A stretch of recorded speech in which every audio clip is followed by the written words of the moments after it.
안녕하세요. 책임 프라입니다. 오늘 리뷰할 책은 조국의 법고전입니다. 조국이 법무부 장관 시절에서 일어난 일을 중심으로 보지 마시고 법고전을 중심으로 들어주셨으면 더욱 감사할 것 같아요. 1장부터 10장까지 각 주제별로 법고전에 대해서 다루고 있는데요. 우선 1장은 사회계약입니다. 토마스 홉스라는 영국인은 군주제를 찬성하면서 현재 상태는 인간이 본질적으로 이기적이고 무질서의 상태이기 때문에 강력한 군주를 통해서 권력을 몰아줘야 된다고 믿었는데요. 이렇게 할 경우만 안정적으로 사회가 지속된다고 그는 생각했습니다. 리바이던이란 책에서요. 하지만 가장 이상적인 꿈을 꿨던 루소, 그는 근대의 민주주의를 위한 철학자였습니다. 장자크 루소는 이렇게 말했어요. 인간은 자유롭게 태어났지만 곳곳에서 사슬에 묶여있다. 그는 자연 상태를 무질서와 투쟁 상태로만 봤던 홉스와는 달리 현재는 이미 자유롭고 평화로운 상태이지만 다만 세월이 지나면 어느 정도 불안정해지는 부분이 있기 때문에 사람들이 자신의 주권을 어느 정도 정부에게 줌으로써 정부와 사회 계약을 맺었다는 게 바로 그 유명한 루소의 사회 계약론입니다. 사회 계약을 통해서 프랑스 혁명의 기초가 되었는데요. 이에 비슷한 정신을 본받아서 존 로크라는 사람은 저항권이란 것을 주장했습니다. 저항권이란 것은 사람들의 권리를 사회의 대표자인 군주에게 어느 정도 사회 계약을 해서 빌려주었기 때문에 군주가 국민들의 의견을 듣지 않고 한 곳으로만 전행해져서 갈 때 국민들이 군주에 대해 저항할 수 있는 저항권입니다. 2장은 삼권 분립과 법을 만드는 방법입니다. 몽테스키웨와 체사레 베카리아가 두 책을 다루는데요. 우선 몽테스키웨의 법의 정신에서는 그 유명한 삼권 분립을 주장함으로써 권력이 하나로만 뭉치지 않고 여러 군데 나눠져서 조금 더 민주주의인 방법으로 권력을 배분하고 민주주의인 방법으로 사람들의 의견을 듣고 의견을 조율하는 것을 주장하는데요. 권력이 권력을 저지하도록 해야 한다 라고 몽테스키웨는 그의 책 법의 정신에서 이렇게 말했습니다.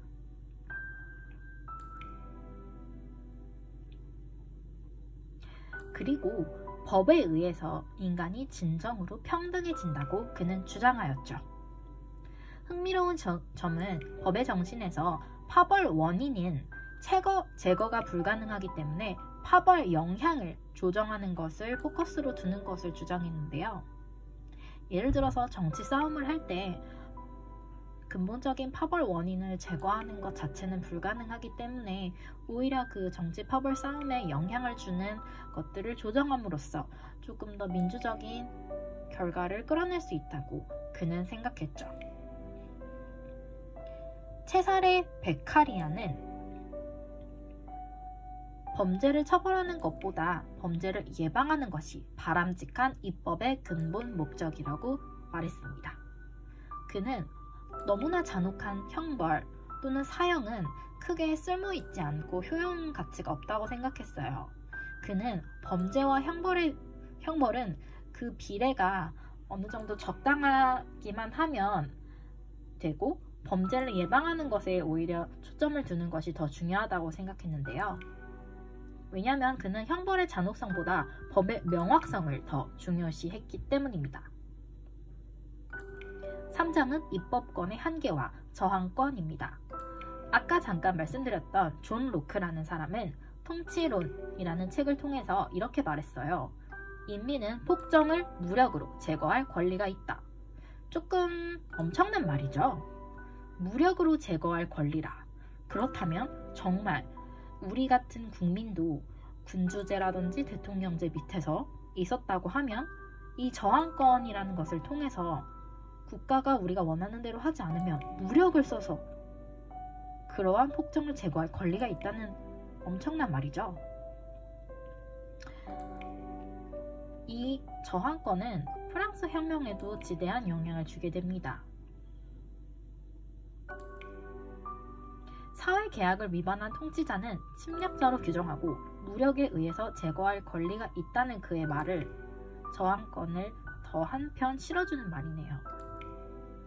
사장에선 죄형법정주의에서 나온 체사레 베카리아의 범죄와 형벌이 조금 더 깊게 다뤄지기 시작합니다. 그는 이 책에서 형사사법체제는 총체적으로 개혁되어야 한다고 얘기했습니다.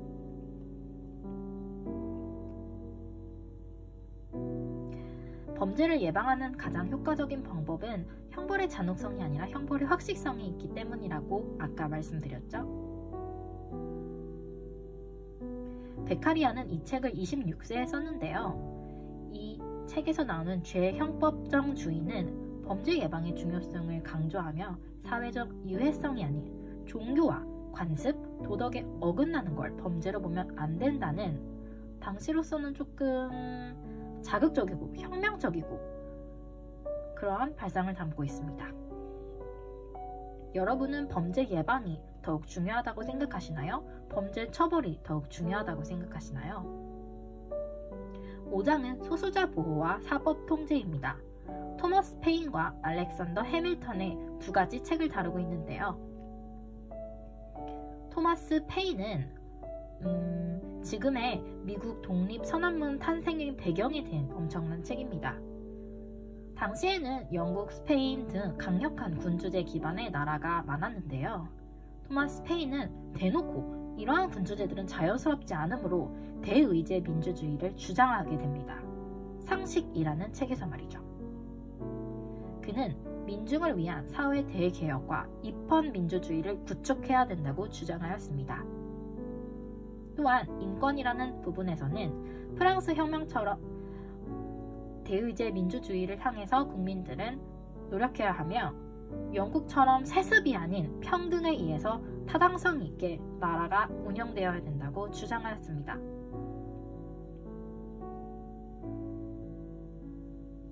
또한 다음 책인 페더럴리스트 페이퍼에서는 지금의 미국 헌법에 지대한 영향이 된 이 책에서는 어떤 것을 다룰까요? 소수자 보호에 대해서도 다룹니다.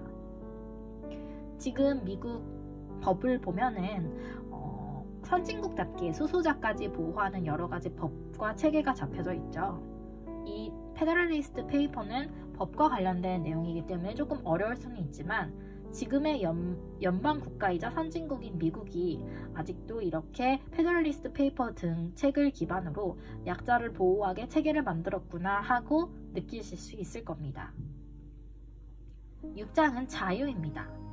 존 스튜어트 밀은 자유론이란 책에서 국가와 사회는 개인의 자유에 어디까지 개입할 수 있는가를 다루었습니다.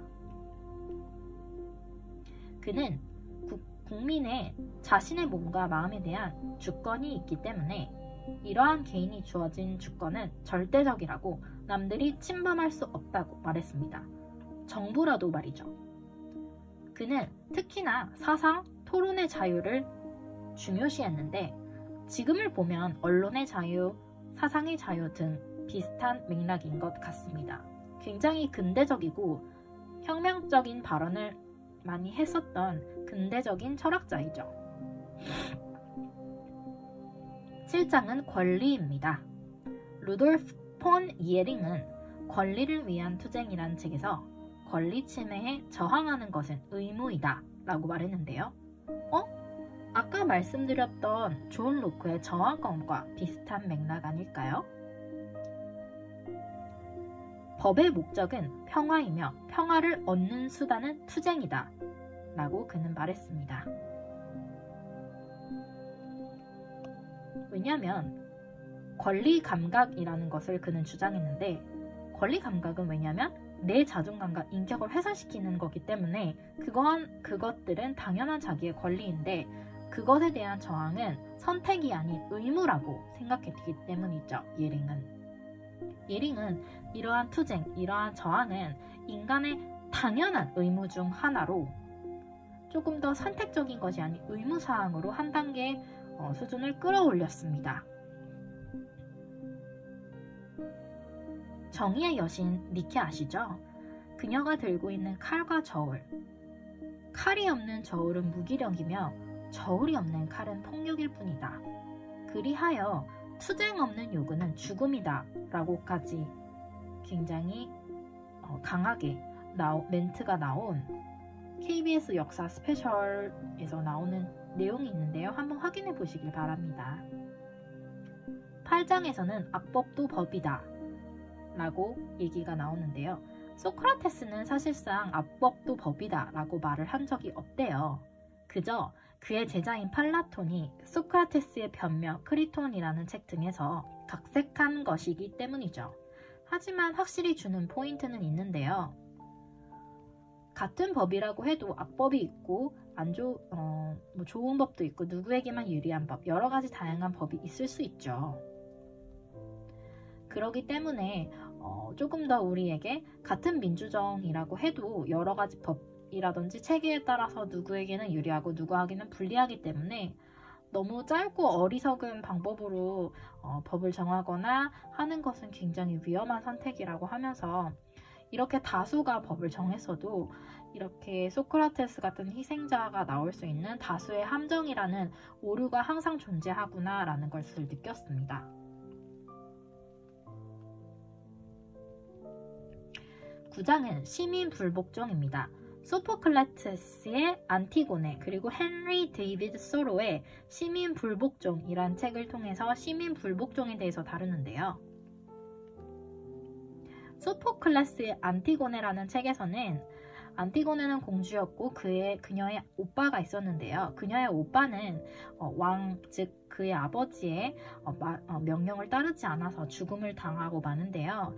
안티고네는 왕이 명령한 오빠 시신을 그저 거리에 버리두라는 것을 배반하고 인간으로서 도덕적인 행위를 행하기 위해서 위험을 무릅쓰고 오빠의 시신을 매장하게 됩니다.